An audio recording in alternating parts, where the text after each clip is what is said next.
If you're in the market for a sporty, vintage-inspired chronograph for around the £3,000 mark, the default choice is most certainly Tudor's excellent Heritage Chrono. Well, it was. Now there's this, the Bell & Ross BR-V2 94 Racing Bird.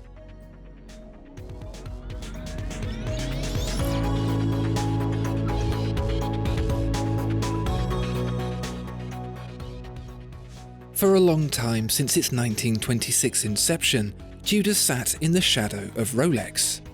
If you wanted a Rolex but didn't have Rolex money, Tudor was the obvious alternative. Shared cases, dials, hands and bracelets, basically identical apart from the movement. Tudor was a practical choice, a sensible choice, but not necessarily a fun choice.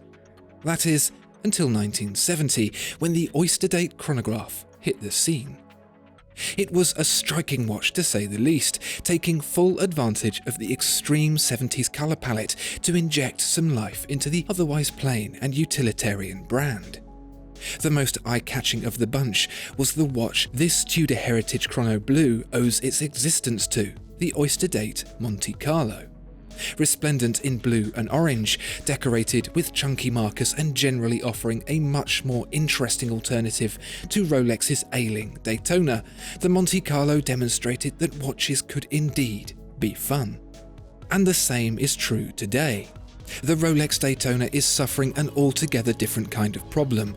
Instead of making too many and not being able to sell them, there aren't enough, and everyone wants one. For Tudor, however, the story is much the same as it always was. Great looks, great colours, great price. Whilst your wallet will squeal to the tune of £9,550 for the Rolex, if you can find one for that price, the damage caused by a Tudor Heritage Chrono Blue will be just a third of that. Just in the same way you can buy an Audi R8 and pocket the difference between it and its Lamborghini cousin, the Tudor offers a less financially intense alternative. But unlike the Audi-Lamborghini comparative, it's arguable that the Tudor is in fact the more fun, the more exciting. The bright blue aluminium bezel, the cream dial bisected by mirrored multicoloured subdials, the slash of orange that is the chronograph seconds, it's a package the Daytona offers no competition for. And so it has been for a long, long time. Others have come and gone, tried and tried again, but nothing else really offers the same casual, comfortable, rugged wear that gets away with being both refined and laid back in quite the same way as the Heritage Chrono. Well, none until now, because there's a new contender, and one that we perhaps did not expect. The Bell & Ross BR-V2 94 Racing Bird. The Bell & Ross BR-V2 94 Racing Bird, there's no question as to where the French brand sought its inspiration when it came to making this. Built to acknowledge a fictional avant-garde racing plane, also devised by the watchmaker for some reason, the BR-V2 94 Racing Bird has landed on the exact same format, give or take semantics, as Tudor's Heritage Chrono. And there's no surprise backstory, no tale of a secret watch revealed to have come before the Tudor Monte Carlo that led to the inspiration of this Bell & Ross, justifying its originality and exonerating its shameless mimicry. It just quite simply looks the same. Given that Bell & Ross was established in 1992, some 66 years after Tudor was founded, there's no innocent excuse. It costs the same too. In fact, £50 more. £250 more if you want the bracelet. It's what people who've seen TV shows about lawyers call an open and shut case.